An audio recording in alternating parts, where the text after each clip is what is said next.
Bendiciones de parte de Dios, el Padre y el Señor Jesucristo. Estamos leyendo el libro La disciplina en la iglesia de Jonathan Leeman, que escribe para nueve marcas. ¿Cómo protege la iglesia el nombre de Jesús? Y vamos al capítulo número 1, que se titula Las bases bíblicas para la disciplina. Capítulo number 1, las bases bíblicas para la disciplina. Ahora, ¿qué es la disciplina eclesial?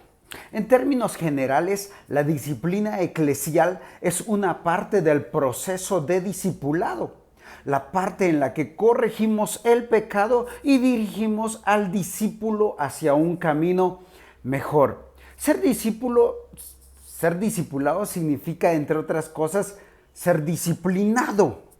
Voy a repetirlo. Ser discipulado significa, entre otras cosas, ser disciplinado. Y el cristiano se disciplina a través de la enseñanza y la corrección. Como en una clase de matemáticas cuando el profesor enseña la lección y luego corrige los errores de los estudiantes. Este es el motivo por el que existe la práctica centenaria de remitirnos a ambas disciplinas, la formativa y la correctiva. Vamos, la disciplina formativa ayuda a formar al discípulo a través de la enseñanza. La disciplina correctiva ayuda a corregir al discípulo su pecado. Este libro se centra en la disciplina correctiva, pero la enseñanza y la corrección siempre trabajan juntas. Esa es la esencia del discipulado. Para usar una definición más específica y formal, la disciplina eclesial es el acto de retirar a una persona de la membresía de la iglesia y de la participación de la cena del Señor. No es un acto para prohibir a la persona que asista a las reuniones semanales de la iglesia. Es la declaración pública de la iglesia de que ya no puede seguir confirmando la profesión de fe de esa persona llamándola cristiana. Es la negativa a dar a una persona la Santa Cena. Es la excomunión de la persona o excomulgarla. Para que quede claro, quiero especificar que voy a tratar esta palabra con sinónimos. Excomulgar significa excluir a alguien de la comunión, lo cual es retirarlo de la cena del Señor, lo cual es disciplinarlo formalmente. Algunas personas consideran uno o dos de estos pasos como diferentes niveles de proceso. Yo no lo hago. Jesús y la disciplina. Son muchos los textos en el Nuevo Testamento que señalan la práctica de la disciplina eclesial. El más conocido es probablemente el del Evangelio según Mateo. En Mateo capítulo 18, versículo 15 al 17 dice: por tanto, si tu hermano peca contra ti, ve y repréndelo estando tú y él solos. Si te oyere, has ganado a un hermano. Mas si no te oyere, toma aún contigo a uno o dos, para que en boca de dos o tres testigos conste toda palabra. Si no los oyere a ellos, dilo a la iglesia, y si no oyere a la iglesia, tenle por gentil y publicano. Eso es lo que dice Mateo 18, capítulo 18, versículo 15 al 17. A simple vista, Jesús parece tener dos preocupaciones. Uno, que el pecador se arrepienta. Dos, que el número de personas implicadas para producir el arrepentimiento sea el mínimo posible. La base de esta preocupación es la profunda convicción de que la iglesia debe parecer diferente al mundo. Los cristianos no deben vivir como paganos o como recaudadores de impuestos. La audiencia judía de Mateo había entendido pagano como representación de los que están fuera de la comunidad del pacto y recaudadores de impuestos, como representación de los que habían traicionado a la comunidad del pacto y por lo tanto estaban también fuera de la comunidad. Los miembros de una iglesia deben vivir de manera diferente al mundo, y si después de una serie de advertencias de gracia no lo hacen, la iglesia debe excluirlos de la comunión. El pecado citado en este pasaje es interpersonal, contra ti. Aún así, creo que a menudo damos demasiada importancia al significado de ese detalle. La clave aquí es saber si la persona se ha arrepentido y puede ser tratada como un hermano o hermana en Cristo. El asunto más importante de estos versículos es que las iglesias locales tienen la autoridad de evaluar la profesión de fe de una persona y evaluar de acuerdo con ella. Y esto lo vemos en Mateo capítulo 18, versículo 19, que dice: si dos de vosotros se pusieron de acuerdo en la tierra acerca de cualquier cosa que pidieren. Dicho de otra manera, las iglesias pueden utilizar el proceso de la disciplina eclesial descrito en los versículos 15 al 17 de Mateo 18 con pecados más amplios. En una palabra, Jesús se propuso que las iglesias ejercieran una función judicial. Extrae el lenguaje acerca de los 2 o 3 testigos de Deuteronomio 17, un pasaje en que Moisés articula el reglamento para juzgar casos criminales. Cuando nos encontramos con personas que aseguran representar a Cristo con sus labios, pero que viven negándolo, las iglesias deben evaluar cuidadosamente la evidencia y emitir un juicio. ¿Es esta una profesión de fe válida? ¿Es este un practicante verdadero del Evangelio? ¿Qué indica su testimonio? Los apóstoles y la disciplina. El apóstol Pablo recurre a la disciplina eclesial en diferentes lugares. Por ejemplo, en Gálatas capítulo 6, versículo 1 dice: hermanos, si alguno fuere sorprendido en alguna falta, vosotros que sois espirituales, restauradle con espíritu de mansedumbre. Pero Efesios capítulo 5, versículo 11 dice: y no participéis en las obras infructuosas de las tinieblas, sino más bien reprendedlas. Tito capítulo 3, versículo 10 en la versión NBI: el que cause divisiones, amonéstalo 2 veces y después evítalo. Puedes estar seguro de que tal individuo se condena a sí mismo por ser un perverso pecador.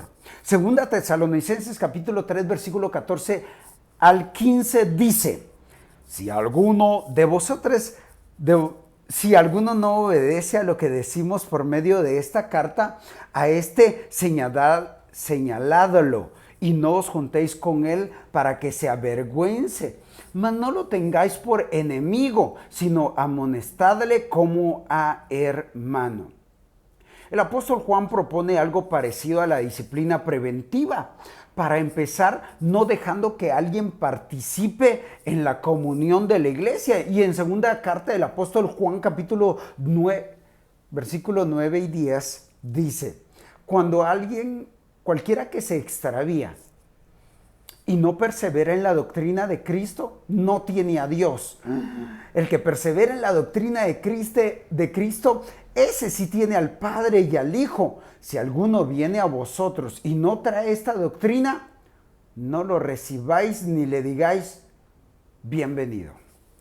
Hechos capítulo 8, versículo 17 al 24, Pedro también nos presenta un caso claro de disciplina preventiva.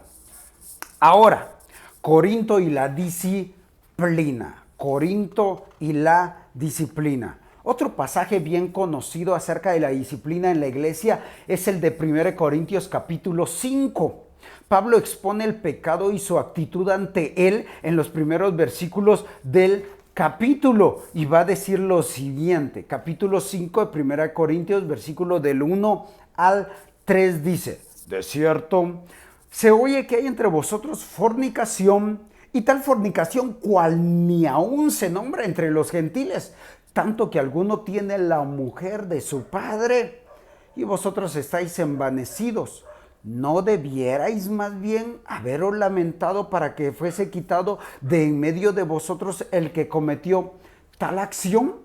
Ciertamente yo, como ausente en cuerpo, pero presente en espíritu, ya como presente he juzgado al que tal cosa ha hecho. Lo que es chocante acerca de la exhortación de Pablo es cómo coincide y al mismo tiempo no coincide con la exhortación de Jesús en Mateo 18.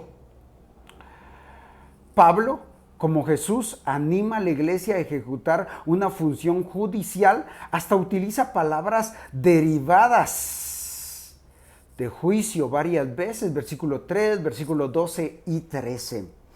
Pablo, como Jesús, se dirige a un grupo en el que alguien que profesa ser cristiano puede ser expulsado del cuerpo de la iglesia. Pero, contrariamente a Jesús, Pablo no le dice a la iglesia que advierta al hombre y lo llame al arrepentimiento, tal y como Jesús aconseja en Mateo capítulo 18. Pablo solo le dice a la iglesia que lo expulsen, sin preguntas. Debatiremos la lógica detrás de esta actitud en el capítulo 3. En los versículos subsiguientes, Pablo describe cuidadosamente cómo debe de ser este acto disciplinario. Versículo 4 y 5 dice de 1 Corintios capítulo 5: en el nombre de nuestro Señor Jesucristo, reunidos vosotros y mi espíritu, con el poder de nuestro Señor Jesucristo, el tal sea entregado a Satanás para destrucción de la carne, a fin de que el espíritu sea salvo en el día del Señor Jesús. Entregar al hombre a Satanás es tratarlo, en palabras de Jesús, como un pagano o un recaudador de impuestos. Es tratarlo como alguien que ya no pertenece a la comunidad del pacto. Después de todo, la iglesia es un puesto avanzado del reino de Dios. Cualquiera que no pertenece al reino de Dios, pertenece entonces al reino de Satanás. El demonio es el príncipe de este mundo y los reinos de este mundo le pertenecen transitoriamente. Usted puede ver Juan capítulo 12 versículo 31, Juan capítulo 14 versículo 30, Mateo capítulo 4 versículo 8 y 9. En la exhortación siguiente, Pablo dice que evitar expulsar de la iglesia a este hombre pone en riesgo a toda la congregación. Vea lo que dice el 1 Corintios capítulo 5, versículo 6 al 11. No es buena vuestra jactancia. ¿No sabéis que un poco de levadura leuda toda la masa? Limpiaos pues de la vieja levadura, para que seáis nueva masa, sin levadura como sois, porque nuestra Pascua, que es Cristo, ya fue sacrificada por nosotros. Así que celebremos la fiesta no con la vieja levadura ni con la levadura de malicia y de maldad, sino con panes sin levadura de sinceridad y de verdad. Os he escrito por carta que no os juntéis con los fornicarios, no absolutamente con los fornicarios de este mundo, no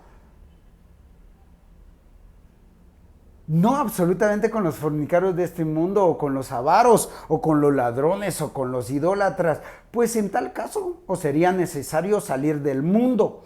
Más bien os escribí que no os juntéis con ninguno que, llamándose hermano, fuere fornicario, o avaro, o idólatra, o maldiciente, o borracho, o ladrón, con el tal ni aún comáis. 1 Corintios capítulo 5, versículo 6 al 11. En los últimos versículos del capítulo, Pablo reitera el hecho de que la iglesia tiene una función judicial que ejercer en la vida de este hombre.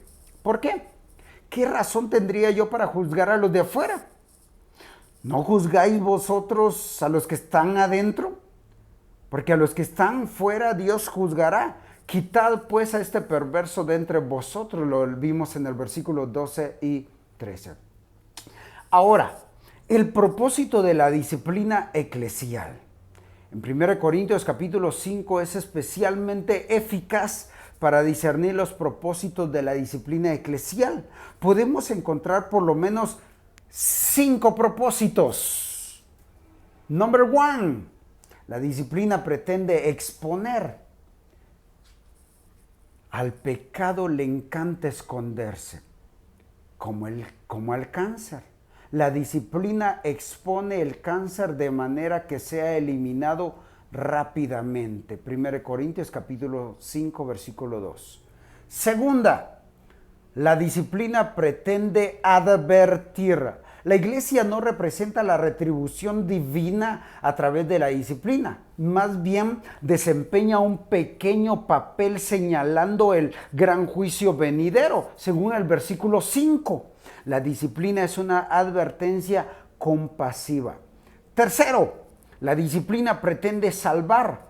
La iglesia inicia la disciplina cuando ve a un miembro tomar el camino hacia la muerte y ninguna de sus súplicas ni de sus aspavimentos produce que la persona vuelva atrás. Es la herramienta del último recurso para llevar a la persona al arrepentimiento, dice el versículo 5. Cuarta, la disciplina pretende proteger. Así como el cáncer se extiende de una célula a otra, el pecado se extiende de una persona a otra, dice el versículo 6. Quinta y final, la disciplina pretende mostrar un buen testimonio de Cristo. Aunque pueda parecer incongruente, la disciplina eclesial es buena para los incrédulos porque ayuda a preservar unas diferencias del pueblo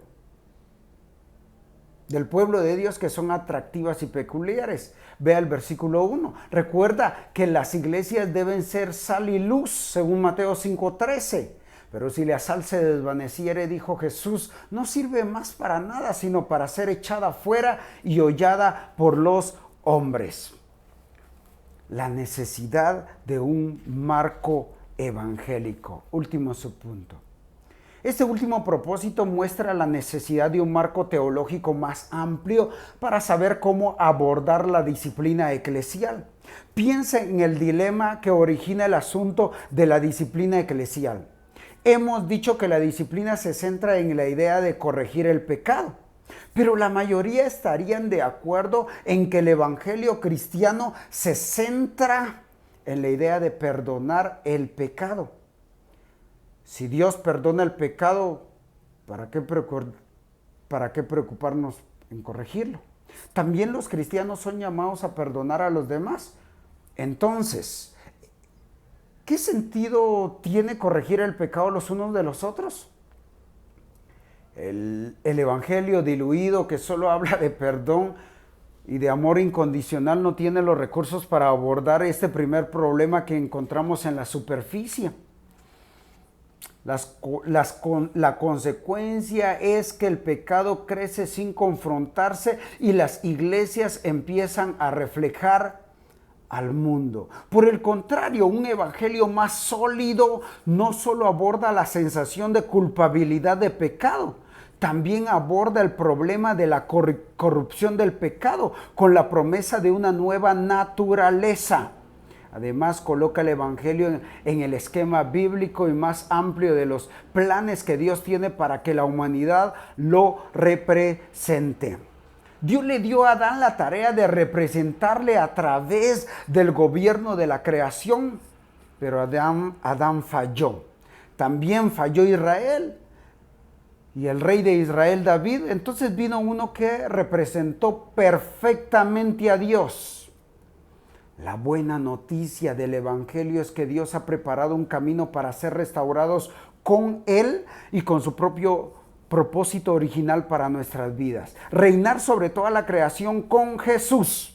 Dios prometió el perdón de nuestra culpa a través de la obra de su Hijo, como también prometió una nueva naturaleza obediente a la ley a través de la obra de su Espíritu. La disciplina de la iglesia solo tiene sentido dentro de este marco, tal y como vamos a ver a continuación. Acompáñenos mañana. Dios le bendiga.